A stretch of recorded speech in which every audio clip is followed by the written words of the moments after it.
Naimbagnal daw yung ka Ilocano. Aduman tipon ng ka Ilocano. Marami na namang lumabas na dulong ka Ilocano. Ipon kung tawagin namin sa Ilocano. So nandito tayo ngayon sa public market ka Ilocano at 400 lamang po yung per kilo. Masarap po siyang kilawin kasi pinong-pino po yung ipon ngayon ka Ilocano. Tignan nyo naman ka Ilocano kung ganong kadaming ipon. No? Linabadan ka Ilocano. So galing po ng Villamar Kawayan po yung ipon ngayon.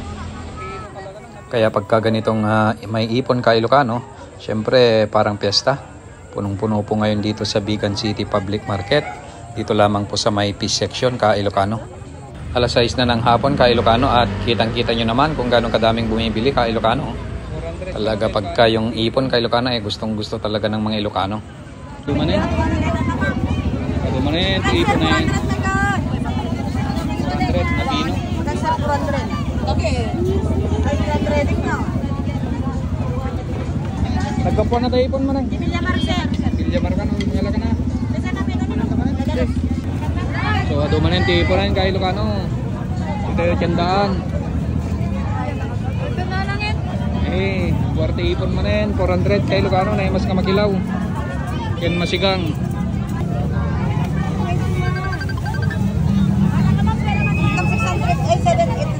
Mana naman na? 400 ka lang, sir.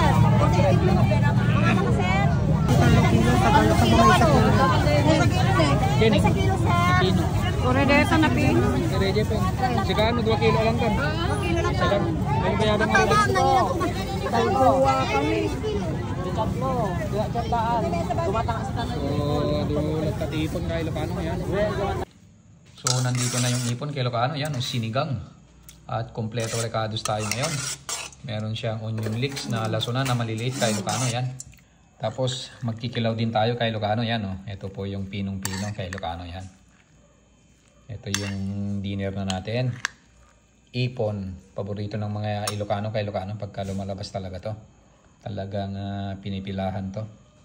So tara, kain po tayo kay Ilocano. Ito na yung mga ulam natin.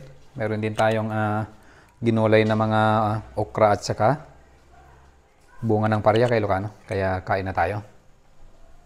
Kaya siyempre Ilocano tayo, may kaya di aglabay tayo manena. Kay Ilocano yan, oh. Ano man ang tayo di ipon no nasami may lagpreso di digona. No kaslami lang kasamsami ti pinagaya ni bakay mo.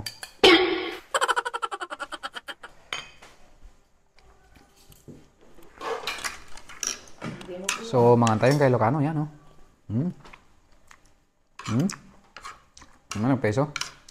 Sami talaga di ipon. Tapos kuha tayo ng gulay.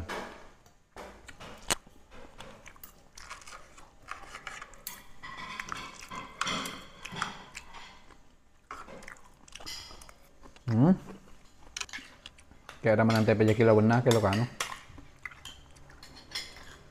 Hinahinay lang tayo kay Ilocano kasi gabi ngayon eh. Ano?